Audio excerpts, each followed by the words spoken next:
Hipacondríaca apresenta Surra de Lúpulo. Oi pessoal, bom dia, boa tarde, boa noite! Eu sou Ludmilla, mais conhecida no Instagram como Hipacondríaca. E no programa de hoje, meus amigos, nós vamos falar sobre antropologia e cerveja. E vocês não imaginam como esses assuntos andam de mãos dadas. Nesse programa, estamos com Paula Pinto e Silva, que é cientista social, mestre e doutora em antropologia social pela USP e professora de antropologia e consumo na pós-graduação da SPM São Paulo. A gente aqui não chama convidado marromeno não, cara. Aqui o negócio é pá! Porra, topo.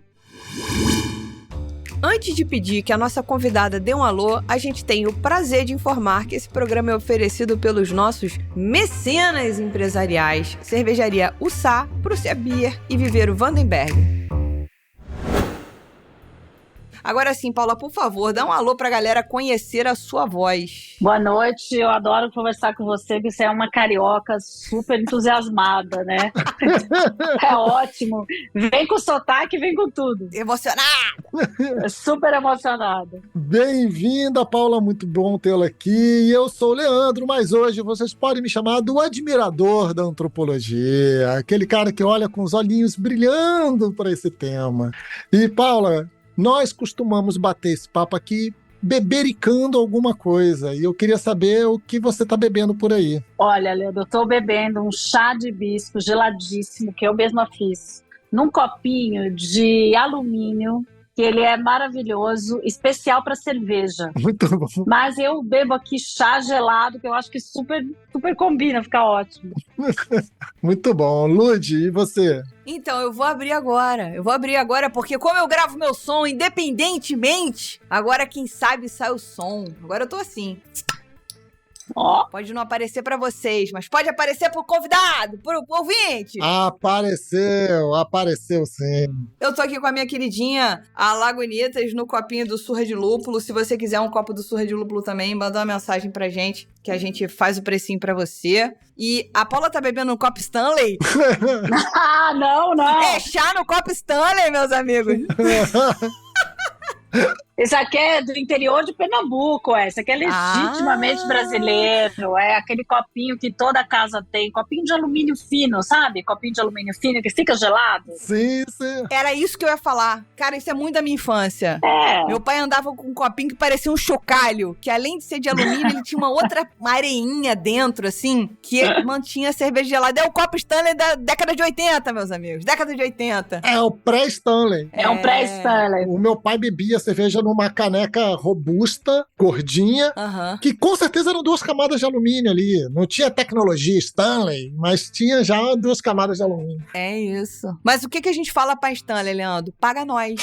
Paga nós, exatamente. Copos térmicos. Eu acho que já devia estar, né? Porque a gente falou 10 vezes a palavra, vamos lá. Já falamos 10 vezes, porra, a cota de patrocínio já estourou. E você, admirador da antropologia, mas que também de vez em quando flerta com a arqueologia e pincelzinhos pra descobrir caveirinhas. O que tá bebendo aí? Eu vou beber, que eu tava ansioso pra beber. Eu tinha falado, né, em uma das gravações que a gente fez, que eu tava louco pra beber a Best Bitter da Prússia. Ih! E aí, vou tentar abrir aqui pra fazer o sonzinho. Ó, vocês estão bem, hein? Eu vou bebê-la, porque eu já bebi, não é a primeira vez. E eu tô arrependido de ter comprado pouca. Eu deveria ter comprado mais. E eu vou te falar que esse lance da Prússia fazer mensalmente lançamentos mexe com o meu coração. Eu compro sempre assim, umas 2 de cada lançamento, mas dessa aqui eu devia ter comprado 8. Vamos que vamos! Bora simbora.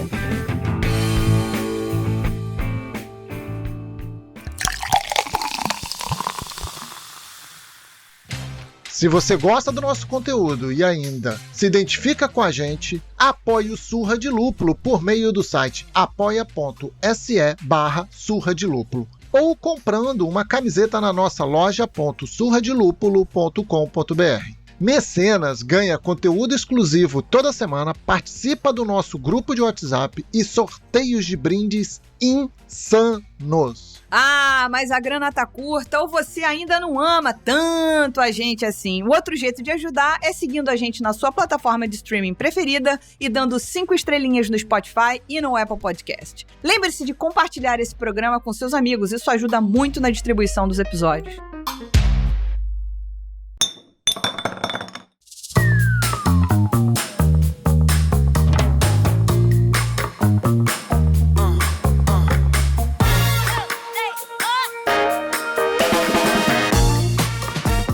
Então, Paula, para a gente começar, eu acho que era importante, assim, como é que a antropologia entende a alimentação, para a gente dar uma base para esse nosso papo. Boa.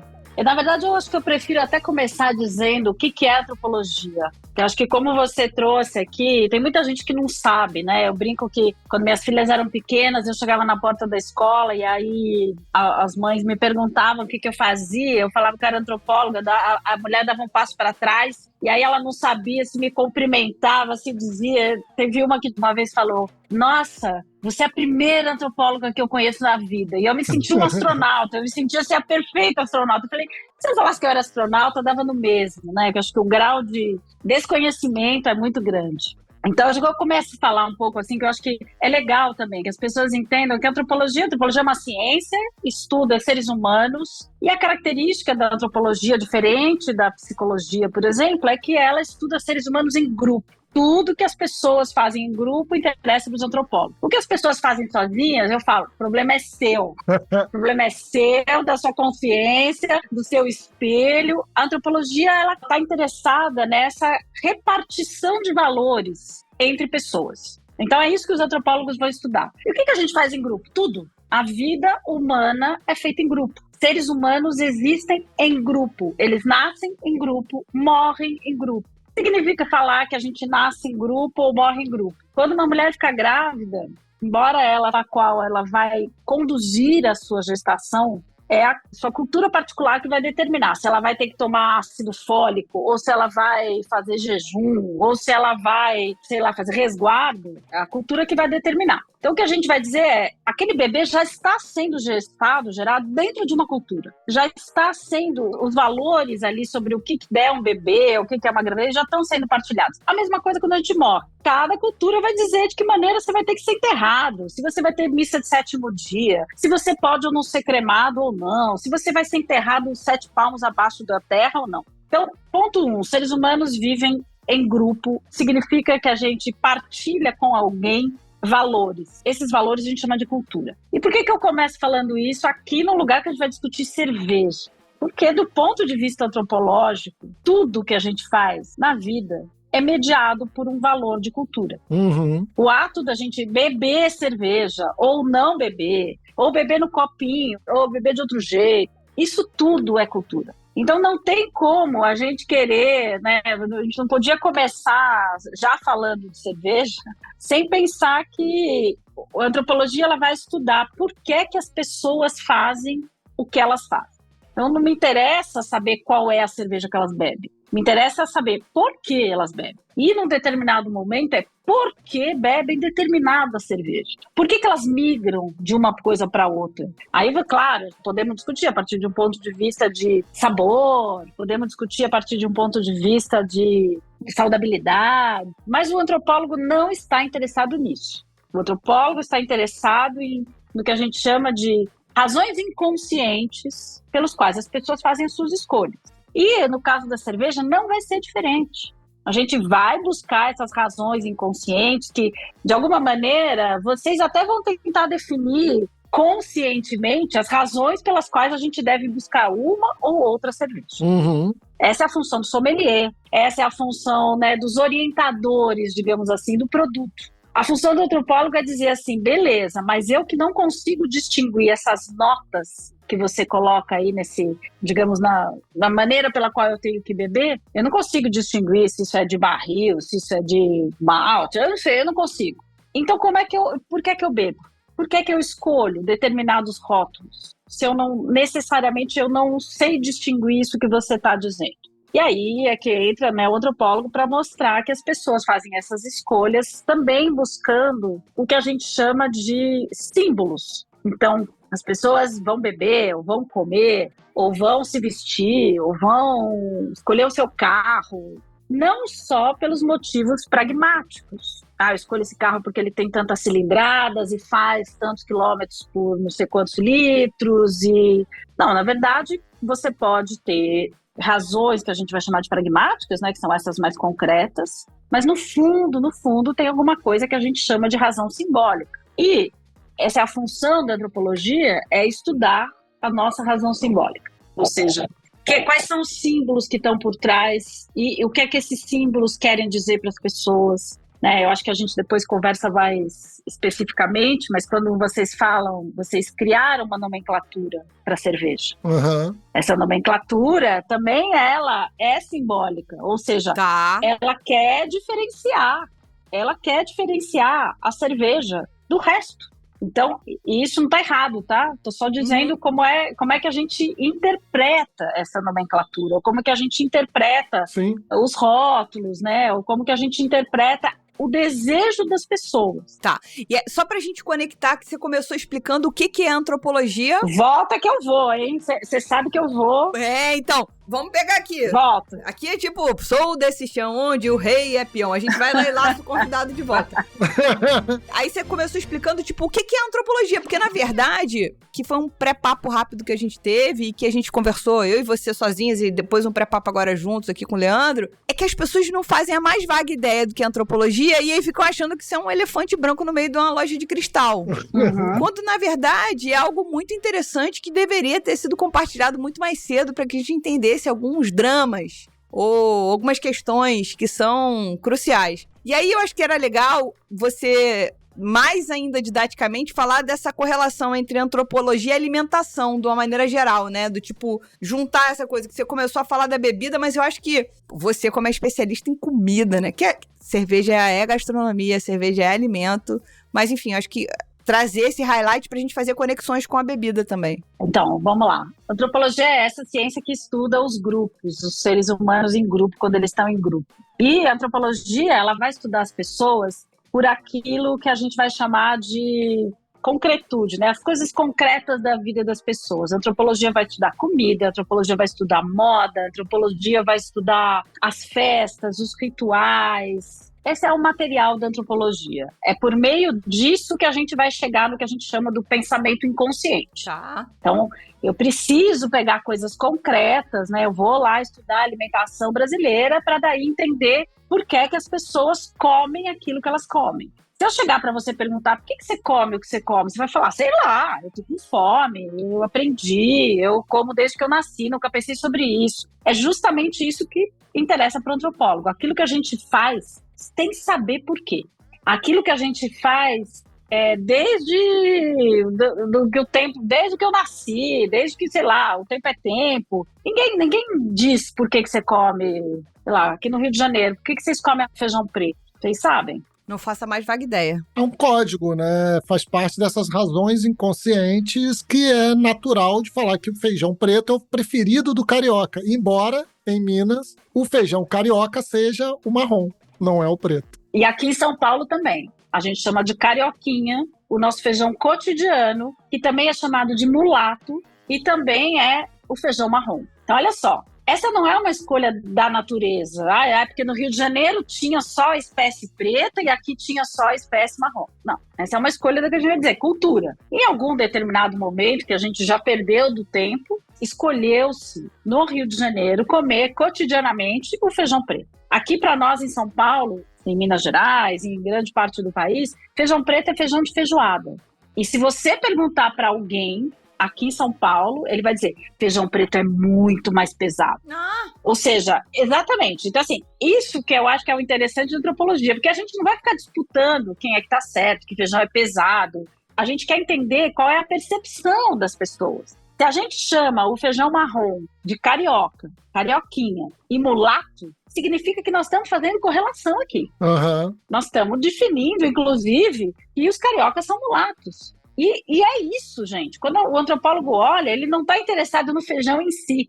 Ele está interessado nos símbolos que o feijão carrega. Ele está interessado, né, em por que a gente usa essas palavras, que a gente vai dizer, mas eu aprendi essas palavras aqui a vida inteira, eu sempre usei, nunca achei que eu estava trazendo alguma outra coisa. Mas estamos.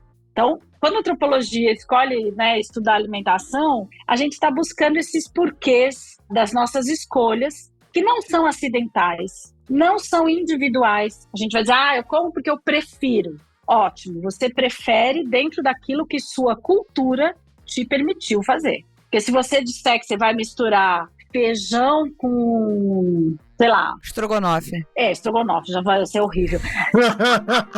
Olha o símbolo aí. Olha aí, né? Não, mas uma coisa que os cariocas amam fazer, que aqui em São Paulo a gente morre de desespero. Vai pôr ketchup na pizza. Você é mó lenda, velho. Não, é lenda não. Essa é uma lenda não, eu já vi acontecer, eu já vi. Não é lenda não. O carioca taca ketchup na pizza e acha que tá certíssimo. Eu já vi. Será, gente? Tá, vai, tá bom. Não, sou minoria. Tudo bem. Tá bom, tá bom. Mas não tem problema nenhum. A questão é, quando você faz essas escolhas, imediatamente isso se torna algo que a gente chama de constituinte da sua identidade. Ou seja, quando você vê um cara pondo ketchup na pizza, você olha e fala, você é do Rio de Janeiro? São Paulo você não é, né? E pode parecer uma piada, mas isso não é uma piada. Essa é a maneira pela qual seres humanos constroem sua identidade. Ou seja, na hora que eu defino fronteiras de diferença para o outro, para outra pessoa. Então, se a gente chegar às duas num restaurante, eu e a Ludmilla, e a gente olhar lá os dois feijões, não é quarta-feira, eu vou pegar feijão marrom. Ela vai direto no feijão preto. E na hora a gente já vai estar mostrando que somos diferentes. A comida também é um veículo de construção de identidade. É isso que a antropologia entende, né? Que a alimentação, ela constrói identidade, ela contorna a identidade e ela projeta a identidade. Quando eu, por exemplo, entro em um restaurante que eu não conheço, quando eu quero experimentar comidas que não fazem parte do meu cotidiano, eu estou projetando para o mundo algo que eu quero ser. Eu quero ser aberta, eu quero ser moderna, eu quero ser vanguarda, eu quero ser uma experimentadora, né? É isso que eu falo quando eu digo que eu vou descobrir um restaurante vietnamita, e isso é verdade, né? Descobri aqui outro dia um coreano, que eu entrei, e tudo escrito em coreano, cardápio em coreano, eles só falavam em coreano. E aí eu e meu marido, a gente olhou e falou, tem alguma coisa que a gente possa em outra língua? Não. A gente falou, vocês preferem que a gente vá embora? Sim. A gente foi embora. What? Era um restaurante basicamente secreto, sei lá, mas assim, tudo bem, entendeu? A gente entendeu que estava no lugar errado. Tudo bem, a gente entendeu que a gente estava no lugar errado porque a gente estava com a antropóloga, né? Exatamente. Se não é puta que pariu, que serviço merda! Não é?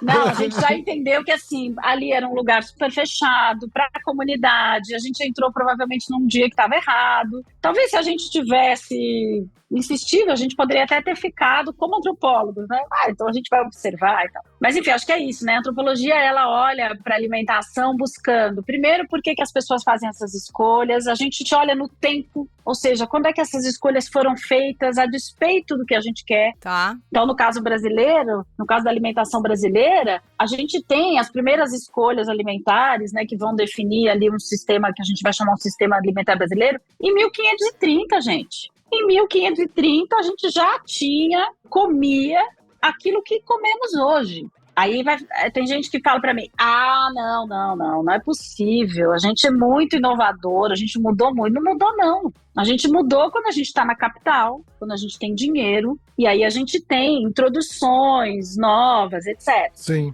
Mas se você sair aí pelo Brasil... Eu ia trazer uma coisa que você falou de vários signos e de várias verdades. Signos, presumindo como verdade, eu posso estar elegendo a palavra errada nesse momento, tá? Mas verdade para aquele grupo ou verdade para aquela região. A gente na cerveja tem vários que a gente chama de mitos. Uhum. E que não necessariamente são mitos, porque podem ser verdades para aquelas pessoas. Então, vou te dar alguns exemplos aqui, por exemplo. A água de Agudos produz melhores cervejas. As pessoas que moram perto da fábrica da Ambev, que produz cervejas com essa água, nem sei se ainda produz, tá? Uhum. Mas em algum momento isso foi propagandeado e isso introjetou na cabeça das pessoas até hoje, de pessoas mais velhas até pessoas mais novas. Então a água de Agudos, o feijão preto ou feijão mulato ou feijão carioquinha é melhor. Aí, mais recentemente, tem o puro malte, é sinal de qualidade. Cerveja que tem adição de milho, suco de milho, é ruim. Dá dor de cabeça. Dá dor de cabeça. Existem esses símbolos aí, ó, pipocando na cerveja o tempo inteiro e a gente fica tentando... Aqui, a gente enquanto podcast, eu encontro a produtora de conteúdo sobre cerveja, a gente fica falando, gente, pelo amor de Deus, só beba sua cerveja, não passe por isso.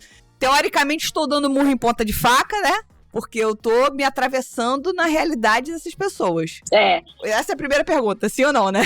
Sim, eu acho que você trouxe uma coisa muito legal que você chamou de mito. Qual é, do meu ponto de vista, o equívoco, ou sei lá, o problema da gente chamar de mito? É que mito, em princípio, ele tende a ser mentiroso, ou não é verdade, não é verdadeiro. Tá. E a visão da antropologia é justamente que se é verdade para aquelas pessoas, a gente deveria entender por quê. E não tentar derrubar. A não ser que você esteja falando de uma verdade cientificamente comprovada, né? Que aí, e de novo, até essa comprovação científica vai ter limitações. Porque a gente pode pegar, por exemplo, a nutrição, que é uma ciência, e que tem comprovações científicas sobre diversas coisas. Uhum. E aí, de tempos em tempos, ela revê a sua comprovação científica. Ovo pode, ovo não pode. Uma clara, menos uma, agora 5, agora 10. Come 50 quilos de ovo, tá tudo certo com você. Isso é uma comprovação científica, só que ela é modificada a cada novo paradigma que a ciência encontra. Quando eu não tenho isso, quando eu tenho exatamente o que você falou, Lud, que é a crença das pessoas. A crença das pessoas para um antropólogo é verdade. E não porque ela é ciência, mas porque é naquilo que eles acreditam. Então, sim, é murro ponta de faca? Claro que sim, porque o que eu ganho mostrando para ele que a minha verdade é certa? A gente tem uma palavra na antropologia que é uma palavra comprida e feia, mas que eu adoro, que é o etnocentrismo, que é quando você coloca, né, a sua etnia, os seus costumes acima do costume do outro. A gente tende a fazer isso direto com tudo aquilo que a gente não gosta, acha nojento, esse país aí é fedido, essas pessoas não tomam banho, a gente faz isso o tempo inteiro. A gente também vai fazer isso quando a gente tem determinados gostos. E a gente vai tentar, né, dizer que você come, sei lá, você come cabra, então isso aqui não deve ser bom. Ou então significa que você está no atraso. Como assim, estou no atraso? Essa é a região do cabra. Eu como cabra desde que eu nasci. Por que a carne de vaca é melhor do que a carne de cabra? E aqui não estamos discutindo calorias e não é isso que a gente está falando. Então, acho que isso que você trouxe eu acho muito importante, porque quando a gente fala de comida e bebida, nós não estamos falando de produtos. Nós estamos falando de formas das pessoas se entenderem no mundo. A comida e a bebida expressam maneiras das pessoas estarem no mundo. Perfeito. A comida e a bebida expressam identidade. Então, se ela está falando que aquela água daquele lugar, ela está falando sobre si, menos do que sobre a cerveja. Então, Paulo, o que você está trazendo para a gente é que a cultura, ela não é racional. Ela é uma expressão, mas ela não é racional. Ela é construída, né, dentro do dia a dia, dentro dos acordos sociais, como as coisas vão funcionando. A gente entende isso e a cultura vai chegando lá a ponto do carioca comer feijão preto e ter um feijão mulato, moreno, que é chamado de carioca em outros estados do país. Isso é construído. Mas a publicidade, ela vira uma disparadora de cultura, ela vira um ator determinante dessa formação de signos, né? E aí, falando de signo, assim, signo, símbolo, significado, né? Então, a partir do momento que a publicidade repete 10 mil vezes que a água de Canudos... De Agudos. Canudos foi fogo. Que a água de Agudos faz a cerveja Antártica, que é a melhor cerveja do Brasil. E depois fala que essa cerveja é puro malte, ela não tem milho, tal, parará. Depois de repetir tantas vezes, isso vira essa verdade. Mas a gente tem noção que foi um disparador racional. Foi um disparador intencional, né? Falando, eu quero que esse aqui vire verdade. E aí isso molda a cultura? Sim, na verdade, assim, a cultura está sempre sendo moldada, sempre. Mesmo que a gente ache que, como você fala, cariocas, vamos pegar a coisa do feijão, em determinado momento ficou assim, não era sempre assim, hein? Não foi sempre assim. A gente começa a comer arroz, feijão, por exemplo, a partir do final do século XIX. Uhum. Antes existia feijão, farinha, carne seca, que aliás é o nome do meu livro, mas o arroz ele é tardio e essa divisão do feijão preto, feijão marrom, etc., ele vai ficar no século XX, vai virar essa defesa de identidade. O que significa que, primeira lição do dia, tudo pode mudar. A cultura muda o tempo inteiro, ela é dinâmica, ela é modelada, ela modela os homens, ela molda, né, os seres humanos, porque ela nos dá esses contornos, mas ela também é moldada pelos seres humanos a partir do momento em que, por exemplo, a gente resolve ir contra a cultura, cortar a nossa relação com determinados padrões culturais. Então, a gente também age na cultura. Não é que a cultura só age sobre nós. É o ovo e a galinha o tempo inteiro. A publicidade é parte da cultura. E quando ela veicula algo que cola, que faz sentido para a cultura, aquilo vai colar mais ainda. Quando ela veicula coisas que não fazem o menor sentido para aquela cultura, pode bombardear. Eu sempre falo isso para os meus alunos. Bombardeia, vai perder dinheiro. Ou você encontra, né? E aí as boas campanhas, as boas ideias, em geral, elas estão muito pautadas em crenças culturais. Então, aí a da água, a gente teria que ver qual é. Mas a pureza da água é absolutamente importante para o brasileiro, para pensar a sua relação com a água, com aquilo que bebe, etc.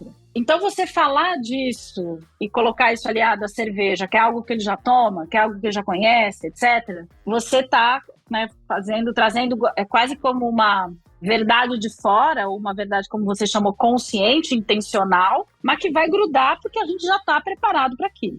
Tem outras que você pode ficar tentando e não vai rolar. Quer ver uma que eu gosto? Só para te dar um exemplo. Protetor solar. O mundo inteiro sabe que protetor solar é importante, porque protege câncer, blá, blá, blá, blá, blá. Índices brasileiros de uso de protetor solar, um dos menores do mundo. Índice de câncer, altíssimo. As pessoas não fazem a relação. Porque as pessoas estão burras? Não. Porque as pessoas brasileiros gostam do sol.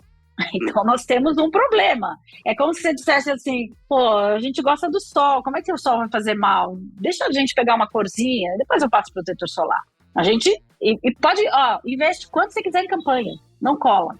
E aí, enfim, tem outros exemplos depois para dar, mas eu acho que essa que vocês falaram é muito legal, porque não é tudo que cola. Tá. Então vamos fazer assim, gente, vamos respirar fundo. Essa foi só a primeira pergunta. Só pra todo mundo assentar e a gente não chegou numa conclusão, porque aparentemente antropologia não é pra virginianos, é por isso que eu não fiz. Antropologia é pra pessoas que não precisam de conclusões, não precisam de encerramentos, elas precisam de 3 pontinhos. Reticência.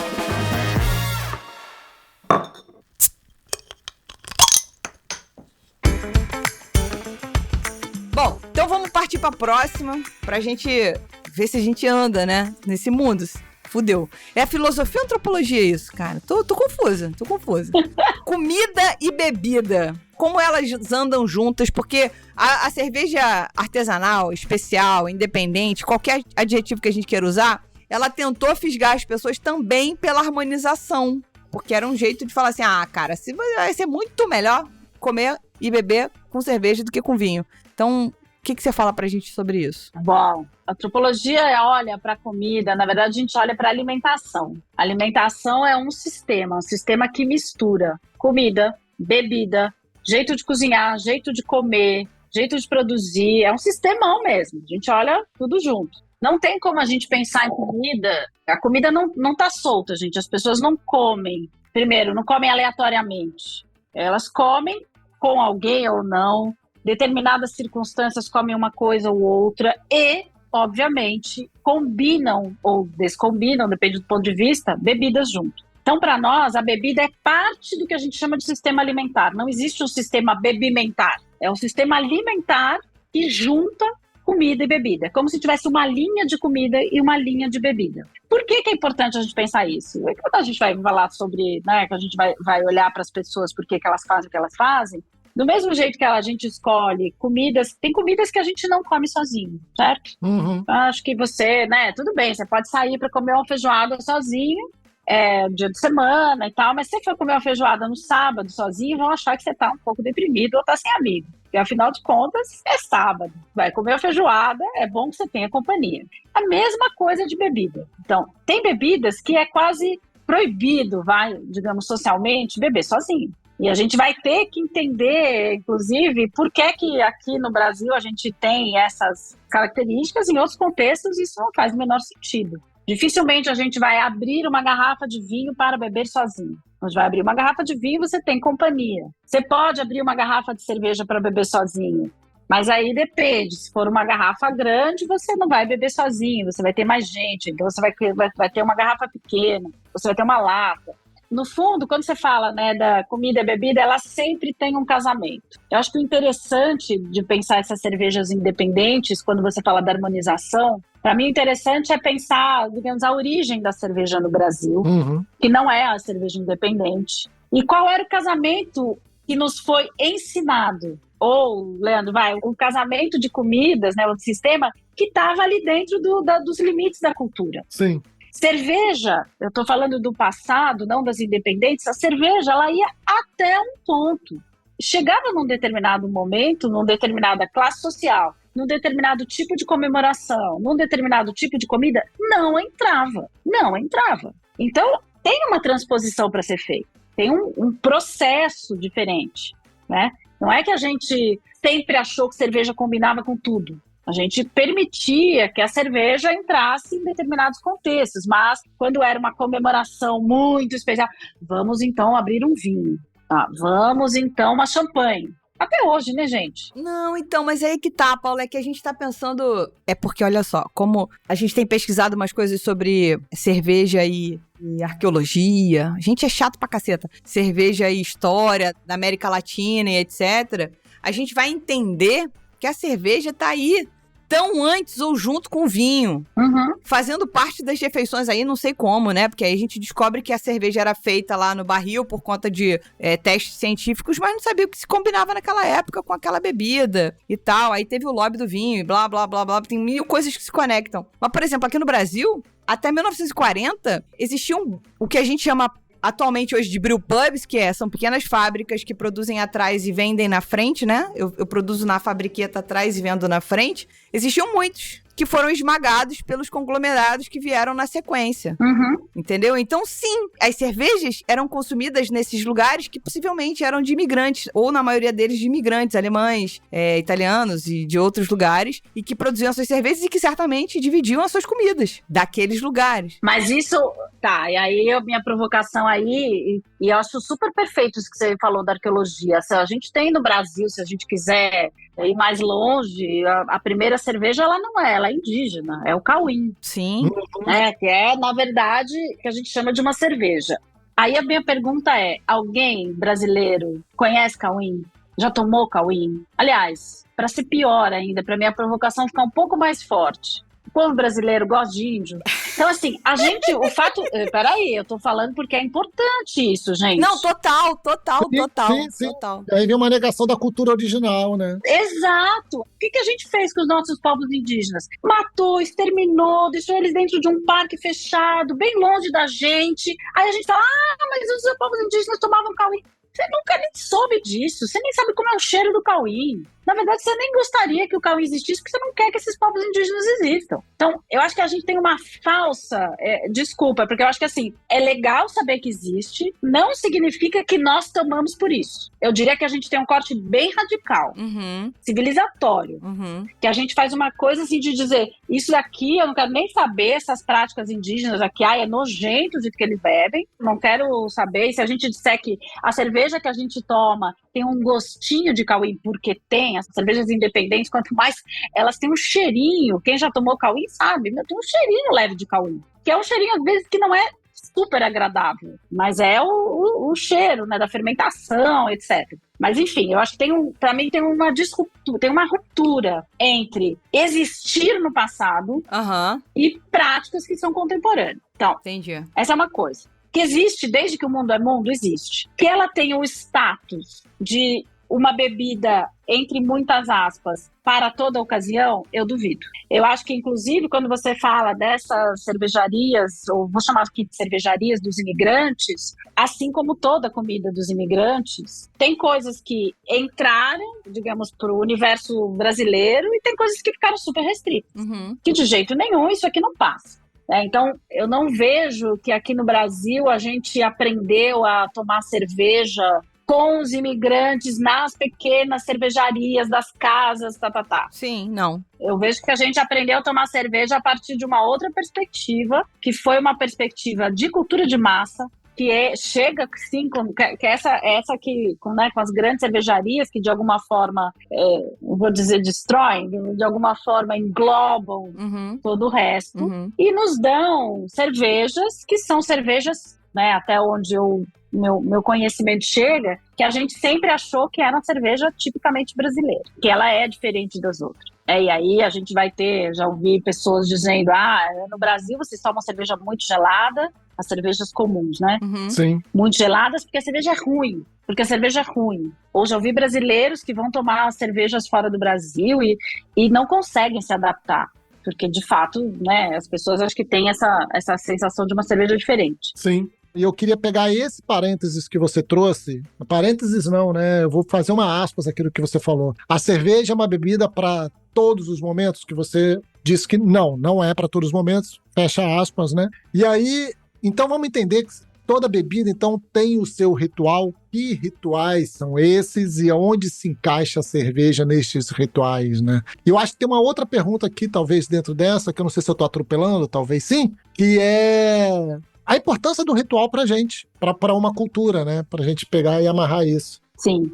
Só vou voltar aqui nessas aspas. A cerveja pode ser para toda, a cerveja é para toda, eu diria, culturalmente a gente não aprendeu isso. Mas ela pode ser? Pode. Pode. Se você faz parte do grupo dos bebedores de cerveja pode. E aí vocês vão fazer todas essas combinações possíveis. A diferença só que eu tô querendo pontuar aqui é que essa não é o ensinamento da cultura. E aí, até, voltando àquela tua pergunta da publicidade, poderá ser o ensinamento da publicidade. Ou poderá ser o ensinamento, digamos, das cervejarias independentes. Olha, a gente vai querer mostrar que cerveja combina com pão com manteiga, cerveja combina com misto quente, cerveja combina com pipoca, cerveja combina com massa, cerveja combina com sushi. A gente quer mostrar que cerveja pode ser. E tá tudo certo, né? Tá tudo certo. No entanto, culturalmente falando, a gente vai ter, né, até hoje, a gente vai ter algumas divisões. A gente pode brindar o ano novo com cerveja, né? Vamos abrir uma cerveja, podemos, super, claro. Mas por que as pessoas compram cidra? Por que as pessoas compram cidra para levar na praia? Compra champanhe quem pode? Compra espumante? De novo, isso é parte do rito também. Como você falou, né? Cada bebida, cada comida exige um tipo de ritual. Ritual pode ser desde talheres apropriados e copos apropriados, até ritual mesmo. Vocês dois têm um ritual maravilhoso. Vou abrir. Tem um barulhinho. É importante, isso é um ritual. Para que serve o ritual de virar um antropólogo? Para repor os valores do grupo. Para todo mundo que está no grupo dizer, legal, é por isso que eu estou aqui. Então, quando você abre, vocês dois abriram a cerveja aqui antes da gente começar e fizeram um barulhinho, todas as pessoas que vão ouvir esse programa, que são bebedores de cerveja, provavelmente, ou deste universo, compartilham com vocês que esse é um barulhinho bom. Esse é um barulhinho bom. Então, o ritual, ele serve para isso. É para isso que a gente canta parabéns quando a gente vai numa festa de aniversário. Estamos todos aqui presenciando o envelhecimento desta pessoa. Mas em vez de a gente falar isso, a gente vai cantar parabéns a você. E é isso, a gente vai dizer que a vida está passando, né, de forma inconsciente. Nós estamos dizendo, a vida está passando e nós continuamos do seu lado. A vida está passando e mais um ano estamos aqui. Então, o ritual serve para isso. Tanto faz qual seja ele, pode ser ritual de nascimento, ritual de morte, ritual de passagem de ano, o ritual que a gente quiser. Agora, em geral, cada ritual exige não só comida e bebida, mas algumas coisas que também giram ali em torno da mesma coisa. Então, vamos abrir uma cerveja? Eu posso, de novo, que eu falei, minha avó tinha um ritual, ela abria uma cerveja sozinha todos os dias. Era dela. Maravilhosa. Maravilhosa, ó. Onde quer que ela esteja, ela me ensinou muito sobre a vida. E o ritual consistia no seguinte, ao meio-dia ela sentava para ver o um jornal SPTV, Uhum. com uma dose de uísque cowboy num copinho pequeno, sem gelo. Tomava aquele uísque enquanto o jornal acontecia, sentava para almoçar e aí ela abria uma garrafa de cerveja Antártica, tomava durante o almoço e depois fazia a siesta. Durante a semana, não era que ela fazia isso excepcionalmente aos finais de semana, todos os dias. Tá. Uma mulher sábia. E à noite só reproduzia o uísque cowboy, não tinha cerveja. Esse era o ritual dela e esse era muito interessante porque isso organizava o dia. Isso mostrava para ela que aquilo era hora de parar, de sentar, de olhar as notícias. Depois de almoçar, ela partilhava o almoço com meu avô. A cerveja era só dela, mas o almoço era eles compartilhavam. Tô adorando essa avó. Era mesmo. Mas era isso marca, o ritual ele serve para isso, para marcar o valor, para reafirmar valor e para marcar o tempo, para marcar coisas, para marcar as coisas. A gente fala que rituais são sistemas de marcação. A gente precisa dos rituais para entender como é que a gente vai viver. Então, quando vocês abrem aqui o tuk, né, que é um ritual, vocês estão marcando o tempo, vocês estão marcando o começo, né? Vocês estão marcando que o programa começou. Vamos ver como é que vocês vão terminar, né? A gente tem também um ritualzinho. Então. Não, mas olha, você falou de ritual e aí falou de marcação, falou da sua avó maravilhosa. Duas coisas me vêm à cabeça que eu não sei se a gente precisa comentar aqui imediatamente, mas eu acho que são importantes, que são temas que a gente traz muito aqui. Primeiro, o álcool é uma bebida, é uma droga lícita, porém intoxicante. Né? Então você bebe e você está buscando se intoxicar. Aí os antigos, os povos originários, os celtas, os maias e todo mundo que talvez tenha mais juízo do que eu, usavam isso para se conectar com seus deuses. Talvez eu esteja procurando o meu. Cadê você, Brasil? Vamos lá. Isso é uma coisa. A outra é você enxergar isso num daily basis do tipo, não existe dose. A Organização Mundial da Saúde, a OMS, fala que a dose segura de bebida alcoólica para homens são 2 doses de cerveja, que seriam 2 latas de 350 ml, e para mulher, 1. Por semana? Por dia. Mas, ao mesmo tempo, não é acumulativa. Você não pode, tipo, não vou beber nada e vou beber tudo no sábado. Entendeu? Você tem que beber, tipo, uma de cada vez. Então, a sua avó era o padrão perfeito de moderação. E, ao mesmo tempo, que sabia parar. Pelo menos até onde você contou, né? Sim, tomava a dose sim. de uísque, tomava a garrafa de cerveja, fazia siesta e depois acordava e ia viver a vida. Ia, sei lá, enfim, viver a vida dela. Sim, e é isso. Já tinha trabalhado na vida toda, estava naquele período, né? Estava aposentada, enfim, eu acho que tinha ali um prazer. Total. Um prazer muito legal, assim, ela, né? Por isso que eu digo que, assim, isso nunca foi visto como uma coisa ruim, porque aquilo era o prazer dela. Ela tinha prazer em fazer isso. Perfeito. E para ela não existia, vó, mas quer tomar um vinho? Não, cerveja e uísque. E ritual é prazer, então, Paulo, assim, jump? Ritual também é prazer. Também é prazer. Também é prazer.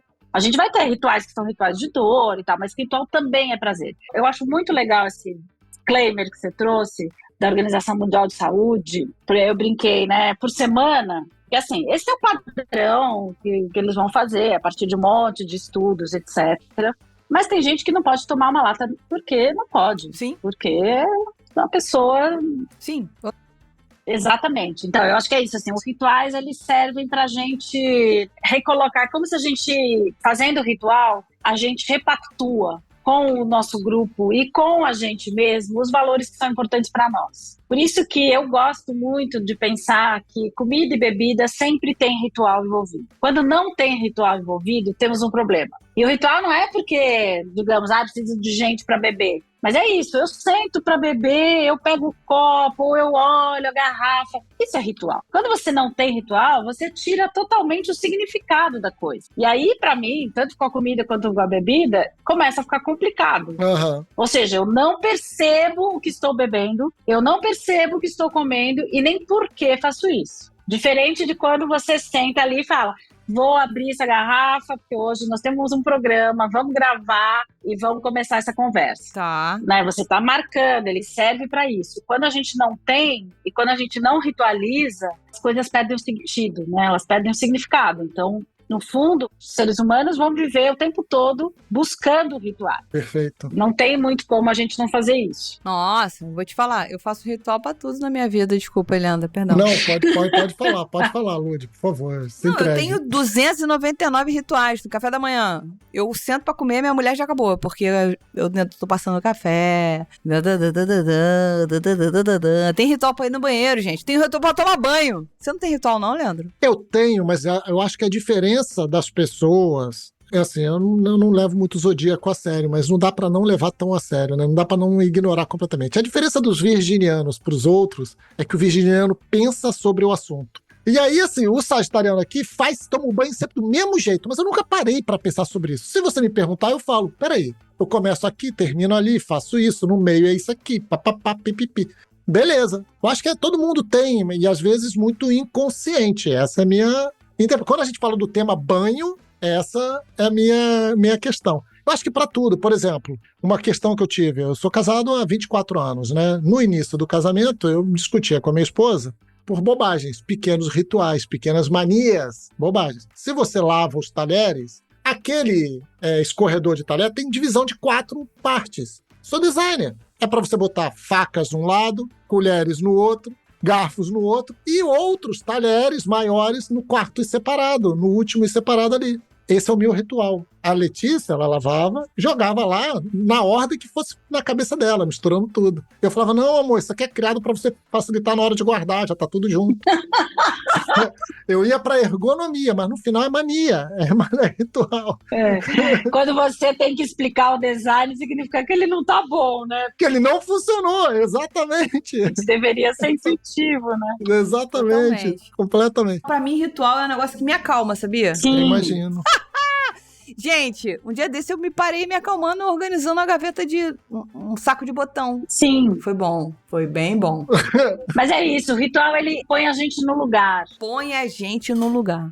O ritual põe a gente no lugar, ele dá pra gente essa tranquilidade de que eu sei o que vai acontecer, de que eu sei porque eu tô aqui, né? De que eu em geral, quando a gente tá muito confuso, ou quando a gente tá em lugares que a gente não conhece, a gente vai buscar pequenos rituais, ou vai tentar fazer pequenos rituais para voltar à sua, digamos, normalidade, né, a sua coisa. Então, o ritual é sempre positivo. É claro que também, se você for para coisas muito extremas, né, a gente que precisa ritualizar o tempo inteiro também é chato, mas, né, porque daí a vida fica um pouco menos espontânea. Tá. Mas é isso, o ritual ele serve para isso. E eu acho que assim, não existe, se a gente pensar para um lado dos grandes rituais, as grandes comemorações, festas, etc, não existe isso sem comida e bebida. Não existe. Religioso, seja cultural, não existe. Não dá para você pensar, pense em qualquer Natal, batizado, Páscoa, que vamos ter agora,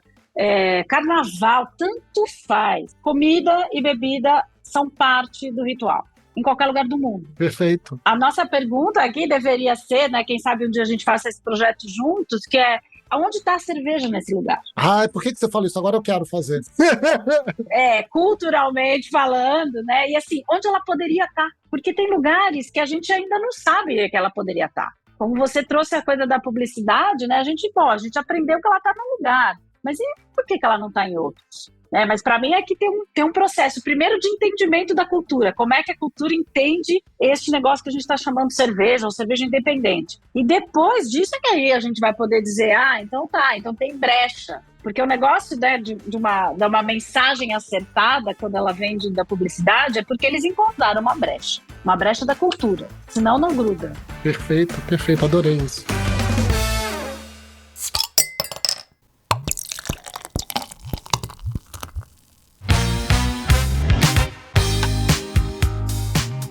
Mas eu queria trazer um gancho aqui, que é o seguinte, Paula. Eu não consigo falar de ritual sem pensar em templo. Templo, local, um ponto onde a gente cumpre esse ritual. Para mim tem sempre ou um ambiente ou uma disponibilidade sobre o corpo, né? Então, se eu tenho um ritual de toda manhã praticar yoga antes de começar o dia, vamos supor, eu tenho que ter ali meu tapetinho estendido no chão, não sei o que, tal, parará. Então você cria esse ambiente ali. Onde está o bar E qual é o papel do bar nessa nossa cultura? Quando a gente fala, e aí podemos trazer não só a cerveja, mas o papel do bar na nossa cultura. Ele é um templo?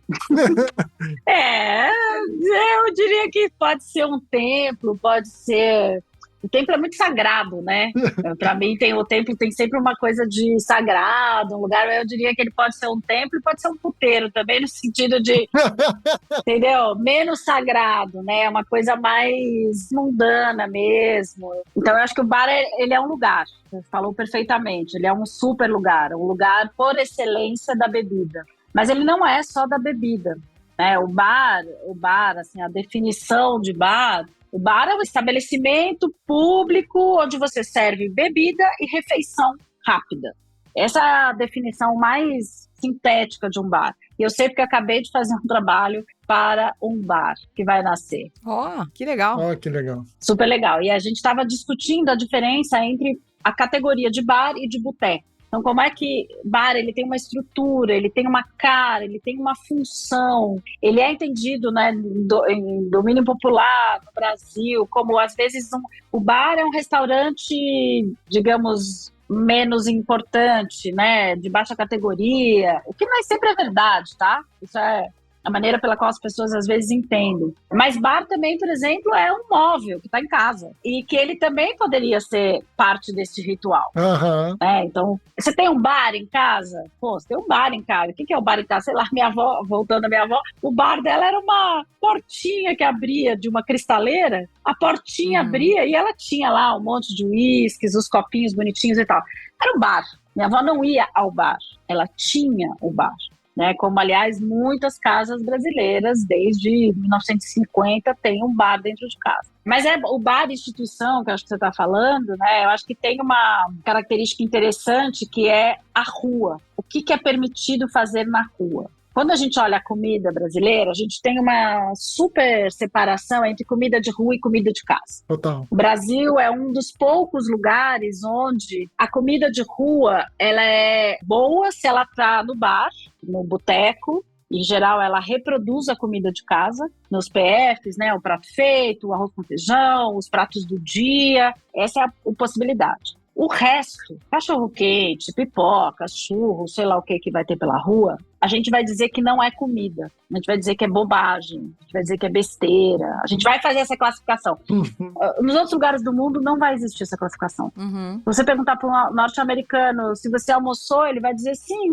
O que você comeu? Eu comi pizza. Se você perguntar aqui para uma pessoa no Brasil, você almoçou? Ele fala, hoje não deu tempo, comi só uma pizza. Ou seja, eu estabeleço a diferença entre o que a gente chama de comida, que é o que se come de verdade, e aquilo que, a princípio, você come na rua, mas que não deve ser sempre. Então, o bar, para mim, ele tem essa característica da rua, desse lugar onde acontecem coisas que não acontecem em casa. Por isso que eu brinco que, para mim, ele é menos templo, no sentido do santuário, e mais um lugar de outras identidades, onde eu consigo exercitar outras identidades. Porque no bar eu posso falar alto, eu falo palavrão, ou no bar eu me comporto de determinadas maneiras que em casa não. Aqui no Brasil a gente tem, né, os bares que a gente vai chamar dos bares, sei lá, mais estruturados, e tem os botecos ou botequins, ou biroca, biboca, buraco, a quantidade de nome, e assim, onde as pessoas vão, não tem mulher.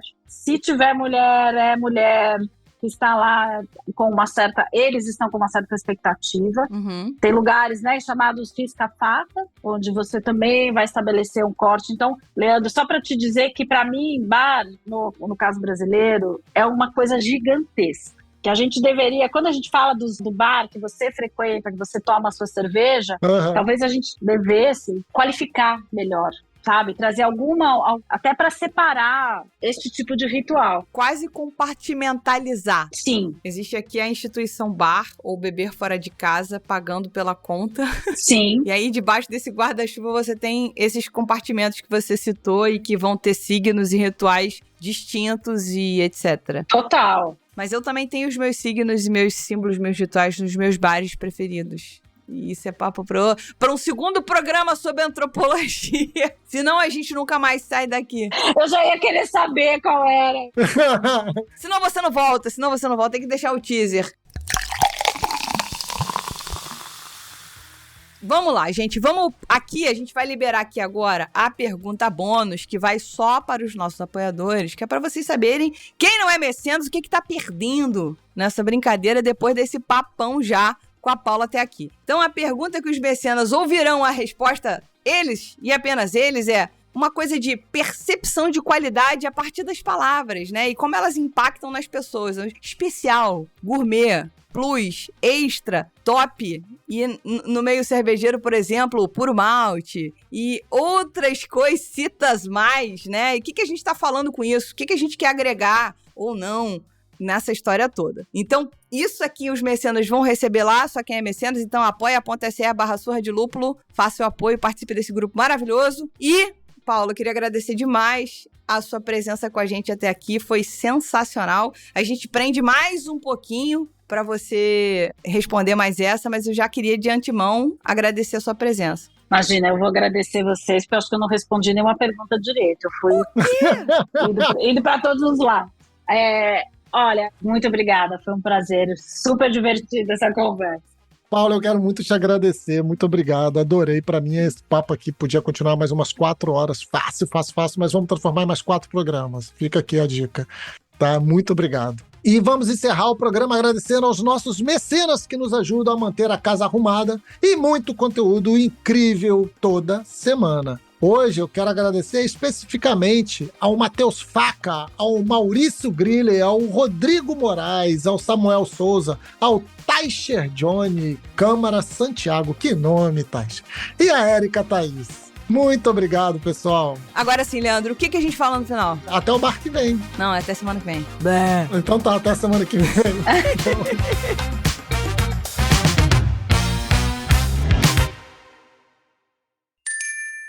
Beba menos, beba melhor. Beba com moderação.